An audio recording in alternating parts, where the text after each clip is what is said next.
Welcome to this edition of Autoline Detroit, where we're going to be talking all about labor issues in the automotive industry, some big contract discussions coming up later this year, and that's why I've invited three people who I think are pretty much expert in this field, including Joe Szczesny with the Oakland Press, Bob Chiaravalli with Strategic Labor and Human Resources, and Sean McAlinden with the Center for Automotive Research. Great having all of you here on Autoline Detroit.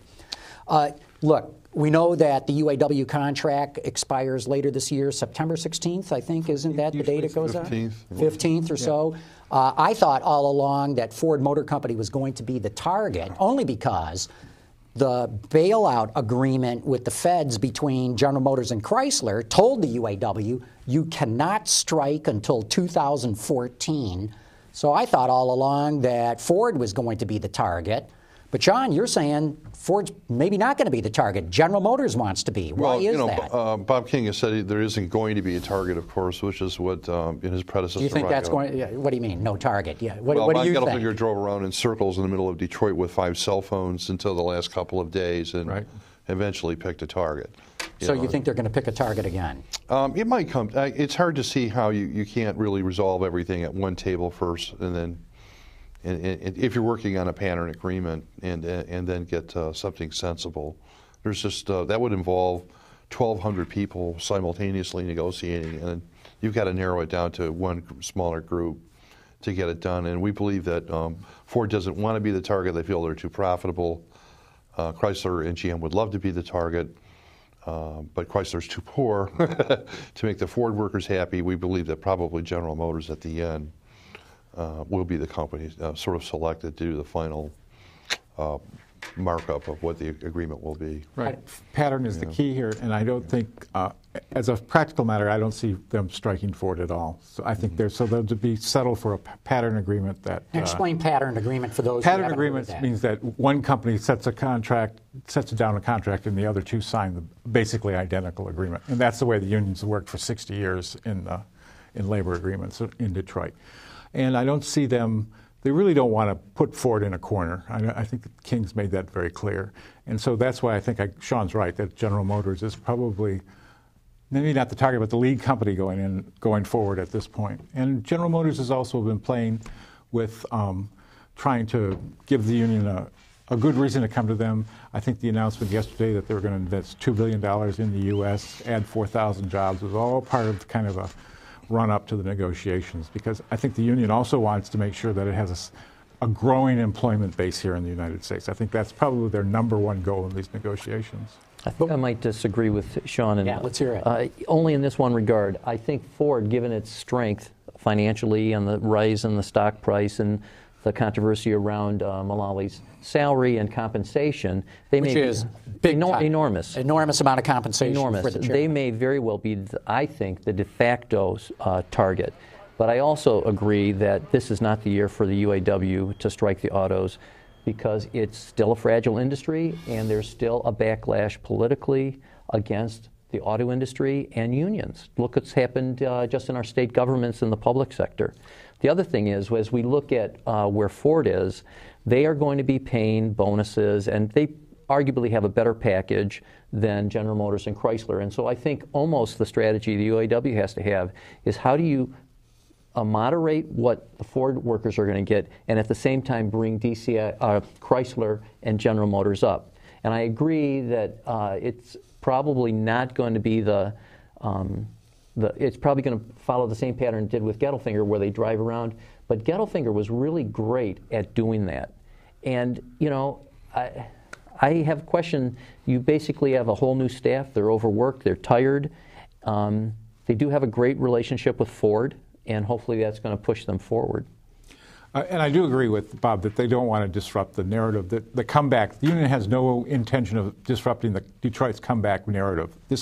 They want to be part of that. Politically, it's good for them to be part of the comeback, and I think they want to continue that. And a strike would even a contentious contract settlement would would derail that for them. Absolutely, this year is not a contentious year. But as you all know, all of you know, it's a political organization. You don't get appointed to a position in the union, you get elected. And there's a very vocal minority that are saying, hey, look how much money these guys are making. Look how much money Mullally made. I want my share of all this. I want to get all those concessions back. And that is the wild card. That is the one wild card here, and the union has had a tougher time pushing contracts through ratification in the last couple of years than it has in the past. So what I think the Detroit Three have to do in anticipation of union proposals is understand what the 5 or 6 or 7 things that are going to be game breakers in the negotiations. Clearly, they want some kind of trigger mechanism for restoring wages and benefits. They have this issue of the second tier and how they recall to it. Even if you can't get a great package, there's other things the negotiators can carve out.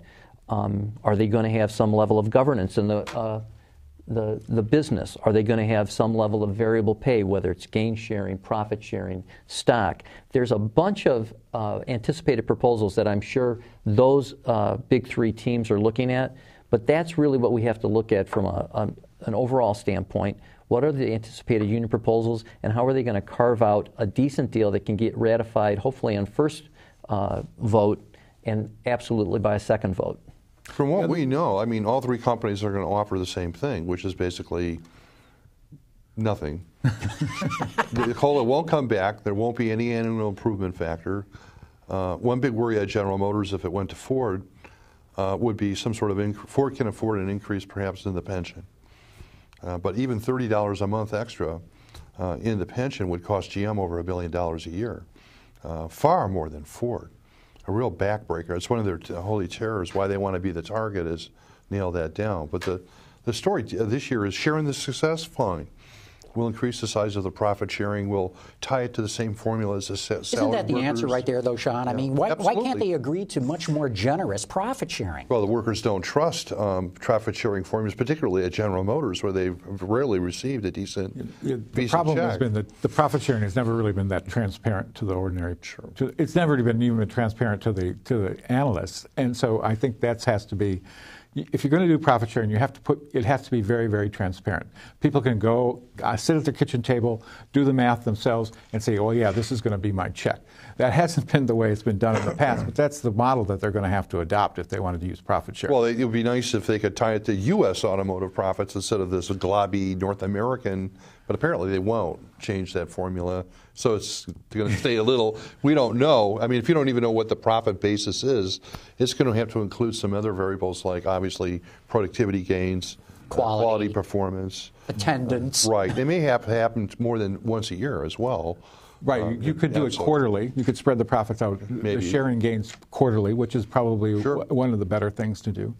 But I don't think that the other issue, Sean touched on it, is pensions. I don't think pensions are off the table completely because both Chrysler and General Motors, and even to some extent Ford, don't have fully funded pension funds. And I think that's going to be one of the things that the union is going to ask about is when do we get these fully funded, and medical care as well. Well, the other thing, too, is the union VIVAs are all on their own now, and the companies claim they're not tracking them. But if health costs continue to rise at very high rates, they'll start to have to increase copays to this huge number of retirees and retirees-to-be eventually. And the only way they can really sort of pay them back or help them out is through the pension legally. Right. But here's my conspiracy theory. The union is getting some $60 billion from GM, Ford, and Chrysler to pay for health care, right? Right. So here's President Obama saying, hey, we're going to have national health care. If I'm the head of the UAW, I tell all my members, hey, why don't you guys go on national health care? We'll kick in a few bucks here from the UAW to get your benefits up even higher, and now we've got, make up a number, a $40 billion war chest to go out and start organizing. Well, the original liability was $100 billion, not $60 billion. But they got 60. See, that means you're 40% short. Right. But if the government's going to pay for health care, the you're not short at all. Try and control costs. We'll see how successful they are. I know that. And the company, they're going to go and put provisions in that shift the cost on this to the government. And when they do that, the union is going to be wondering, okay, are we going to be forced out of company-type benefits that we can tailor and go into some kind of health reform bill? You know, one of the things I'm sort of concerned about, the cost of the contract's going to go up. It's not going to go up the way it has in past negotiations. And my concern is for the industry. As the autos increase their cost of sales through labor. I think there's going to be a push on the suppliers than, the price squeeze that we've been seeing since probably 1980. And what's going to happen is the UAW and all these other unions are going to be hit with concessionary contracts in the supply industry. So we take care of the 60,000 Ford workers and however many there are from General Motors and Chrysler, and then that number times 4, 5, or 6 are going to have labor costs that are going to be ratcheted down simply because the autos are going to push that in a price squeeze down to the suppliers. The one change that's happened in probably the last 10 years is that the union understands now some of the consequences of pushing too hard. Bob is right. I mean, what happened in the 80s is that basically the supply base deunionized. They went from 75% union to like 15% union. And that was the way they dealt with the concessions, with the price increases. And so I don't think the union wants a repeat of that. So they have all these other variables that they have to. Well, we have the supplier sector well below 10% and the overall industry at about 20. But the trick here is this second-tier wage. Okay, $14.50 an hour, right? That's correct, and roughly less than that per hour in benefits. All of the hiring under this contract by GM, Ford, and Chrysler will be second-tier workers. Okay, the union's big problem, besides getting these things ratified, is that they're spending more than they're collecting in dues. They need that count back up. They want some sort of insourcing. They want some sort of path for second tier to eventually make it to first tier so that they stay happy and think their dues are worth it. Even if it takes them 10 years? That's correct, even if it takes them 10 years. But we forecast ourselves an increase of 35,000 hourlies at the companies by 2015. UAW members. That's correct. 35,000 UAW members. That's correct. Is that enough? Is the UAW, what would that get them up to? Close to 400,000? Well, they have about 112,000 at the big three right now. It would get them up closer, obviously, to 50,000. 150,000, nowhere near what General Motors was at even 10 years ago. Is the union viable at its current level of membership? Absolutely. It's just they're just going to service differently. What they're trying to do, they're trying to be a union that services and organizes. And that's really difficult to do. There's some great unions. There's some unions that do great organizing. And what I've seen in my experience, they don't service too well. And then there's that set of unions that have been around forever that are great servicing unions because they're in these monolithic industries, and they haven't really had to test their organizing chops. What Bob King and their staff is trying to do is both, and it's tough. I can't see anything happen but that having to deal, just like industry, with providing membership benefits and really having a focused taste for organizing that is much smaller. They're going to have fewer resources to do fewer things. Well, we need them to do other things than just service. I mean, if they didn't try to organize the transplants would be a lot cheaper than labor costs than they are today. Second, use 80% temporary workers. If they didn't use the dues money for politics like they have for 60 years, no bailouts. Right. Absolutely. Absolutely true. We wouldn't be talking about GM and Chrysler today. And guess what? We can't leave that behind. Okay, so. But Bob King, the president of the UAW, has said that, he said in January, we're going to organize one of the transplants this year, and we are going to announce who the target is by the end of the month. Well, that was in January, and here we are many months beyond that, and nothing's happened. Why? Why haven't we heard? He keeps, Bob has said that he's talking to a lot of different people behind the scenes, and he just doesn't want to, I guess, upset any of the negotiations that he's already got going on behind that, which is also kind of an interesting story to see where that leads. But the last time we talked to him about a month ago, he was saying he's still got several irons in the fire, and he's trying to see what. Well, Mr. Ashton said that, one, this is not the year to beat on the Japanese. The American public in particular would see this as kicking people when they're down. It wouldn't be popular with the workers you're trying to organize, so the Japanese are off the table. Right. So that leaves Hyundai, right? But and there's the a lot. Yeah, and the Germans, right? Who, as you well know, on their supervisory board, by law, have to have half the members as members of unions. True. They're not as dangerous as Hyundai is right now. Is the low labor cost leader and who's gobbling up market share every single hour, as you well know. I mean, up to their capacity limit. But frankly, there is a lot of work and distraction now at the state employment level. The UAW is also a government union. They have to put a lot of attention and effort into Wisconsin, into Michigan, Indiana, and Ohio to defend their public employees. That's probably going to replace this organizing effort completely this year. Well, you know what it does? I think it gives a new spin to organizing. The unions have had a traditional approach to organizing that hasn't worked very well. You know, we've seen steady declines in private sector. But with this political controversy at the state level, all of a sudden we're seeing people that have not talked about labor unions in a long time, that have been seeking collective action and have been getting riled at their own grassroots level. Right. If the unions are smart, they're going to take a page out of that strategy book and say, what is it about this movement that gets hundreds of thousands of people to the Capitol for a labor relations environment where it's illegal to strike? I mean, you don't even have the economic weapons that you do in the private sector. The other thing is I disagree a bit with Sean. I think if you went after Volkswagen, for example, I think if you did organize them or did bring them in under the UAW umbrella, I think it would be a great symbolic victory. Maybe not a great economic victory, but it would be a great symbolic victory for the UAW. Well, they got to get one, right? I mean, exactly. You know, Joe, you and I both probably remember Doug Fraser when the first Japanese transplant hit America in Honda in Marysville, and he said, just give us time, we'll have it organized. That's 30 years ago. Exactly. They have had zero success in this. Why would any transplant open up its doors and tell the union, come on in? They won't. And the membership or the potential membership is going to have to see one thing, that they can earn more money under UAW governance than they can the way they are. And right now, the UAW doesn't have a great story with the big three. Not with second-tier hiring through the next 3 to 4 years. It's a terrible story. And 401ks instead of pensions. I mean, But I will ask you this. I mean, who still has a jobs bank, and it is now the largest jobs bank of workers not producing anything in the world? Toyota. Correct. And it's a jobs bank that dwarfs anything GM has ever seen. Well, that's because and the question is, how long can Toyota keep this up?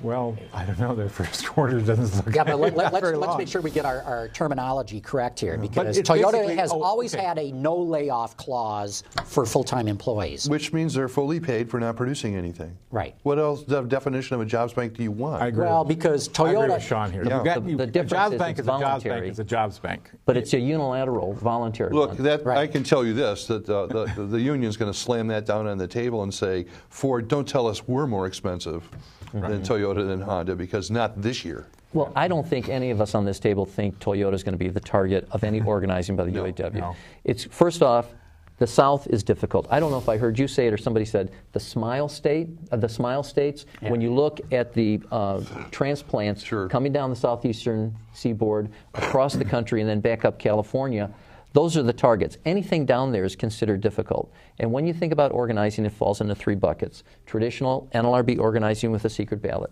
Neutrality, where they have a broad agreement, or where they go one-on-one and seek voluntary recognition. All of those are tough to do. And in each one of those, with the exception of the secret ballot, it's going to require some level of agreement with the union. And if you're a supplier, you're going to carve out any supply that you send to Toyota or Nissan or Honda, because you don't want to lose that transplant business in your supply base. So I think this is really, really tough. Well, I think they know the supplier plants of the transplants and who the bottleneck plants and the ones that are also partially UAW, and they have been listed on targets. You know, it's not just about the South, though. We have transplants all over Indiana and Ohio and Ontario that, without all the rules you're talking about, that are even some here. they're all non-union at this time. You don't have to go south for an organizing. The UAW's vice president for organizing, Cindy Estrada, I've met her. She's very impressive. She had a little example she gave to a group she was talking to, and it points out how they're going to target limited resources at an organizing effort. She said, if I go into a workplace and they have the kind of wages where you still have to get food stamps to make ends meet, she said, they need a union. So if you applied it to the OEMs, it's really the Koreans, right? They're paying lower wages. True. Okay, so on a relative stance. Lower wages, but that doesn't necessarily mean those people have a lower buying power, because they're down south where costs are lower. Well, if you're building automobiles in California and you already have a lower wage, absolutely, that. But nobody builds cars in California right now except for Tesla. Everything else has been shut down. It's a high-cost state.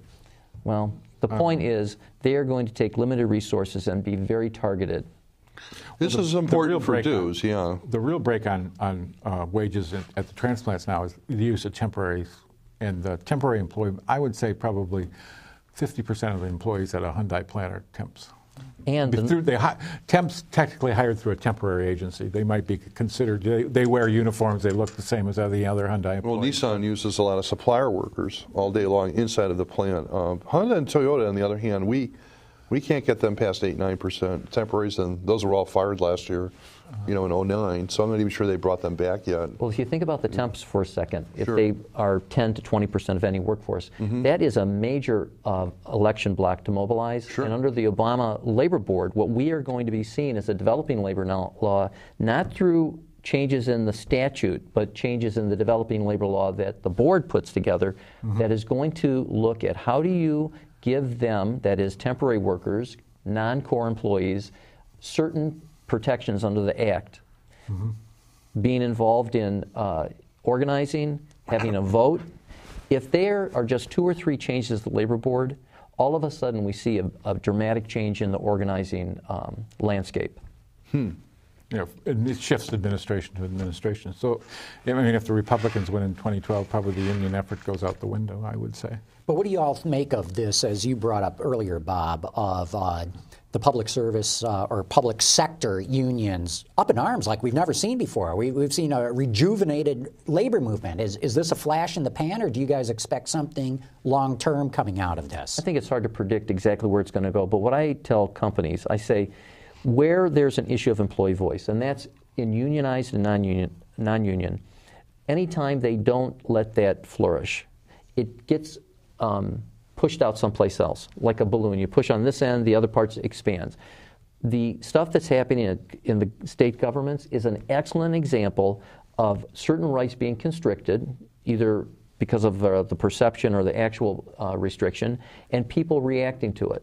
So what I see happening is potential for a young group of workers saying, I have some say here, and I want to do something about it, and we're having some impact at state level government. And some of the political impact that you're seeing, like if you look at the argument over gas prices, for the first time in a long time, the oil companies are getting a lot of heat over this, and their Republican backers in Congress are too. And you're also seeing some complaints about, CEO salaries; those are all going up. So I think issues like this are sort of pushing towards a more pro-union environment, but I don't see that developing or impacting the talks this year in any way. What did y'all make of Ford letting it out on this website that they've created, showing essentially where their negotiating tactics are going, that they, Ford Motor Company, are paying $8 an hour more than the average for the transplants in the U.S. What do you guys make of that getting thrown out in the media right now? Well, I think they're trying to make a public case that they already pay their workers enough, and they don't want, to kind of blunt the union's demands for a wage increase or more profit share. Well, actually, I could respond if I was the UAW that if they would hire 20% more people at the second tier, their average wage cost would be, with benefits, would be $48, and they know it. Below. So it'd be below the transplants. That's below the transplants. So and they also, the union's making a point that there's a lot more work being done inside of the transplants that was sent to the suppliers from our plants up here long ago. Which also should be counted in the total wage. That's correct. Essentially, these are manipulated numbers to a certain extent. Eventually, Hyundai's workers will grow into their top wage, and they won't quite be that cheap. And if the union tries to organize them, they'll have to jack their bonus amounts up and their wages, just like Toyota and Honda did. So, nice argument. And they were also scored that 2 of the $8 gap was the bonus they paid in March. Profit sharing. And the union would say, what is the cost of Mr. Mullally per vehicle this year after all?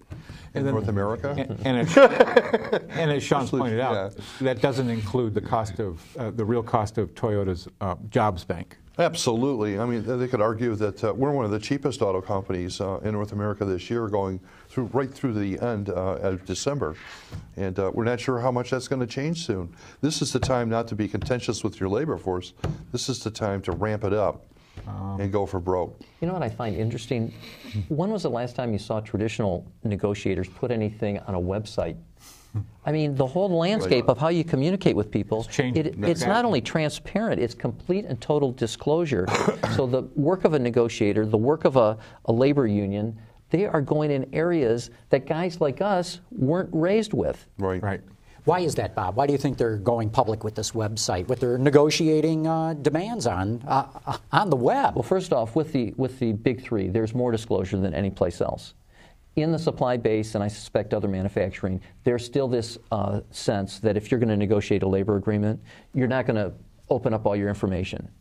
But I think they have a labor relations that is completely different. They have staffs that work on this full time, and I think they've had a pretty damn good, healthy labor management relationship. So there's nothing to lose.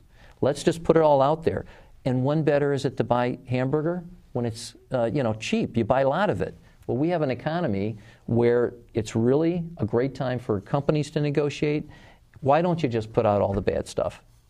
But sometimes putting out all the information doesn't work, because if you look at the contract negotiations in the NBA and the NFL, all that all their financial information is disclosed, and they still can't close an agreement. So, I mean, it cuts both ways. But the given is that it's going to be there. Yeah. And I would have to say there's a lot of analysts and financial analysts and investors who believe our relations have been too good and too cozy over time, and that it was a major factor in the bankruptcies. That Caterpillar broke their union, and Caterpillar's now the most successful manufacturer in the United States, and they just negotiated one hell of a competitive agreement. Well, this is the question I have. I'm sorry, we're running out of time here. I hate to cut this off. This has been a great discussion, but Joe Szczesny, Oakland Press, Bob Chiaravalli, Strategic Labor and Human Resources, Sean McAlinden from the Center for Automotive Research, thank you all for coming on Autoline Detroit, and I thank all of you for having tuned in.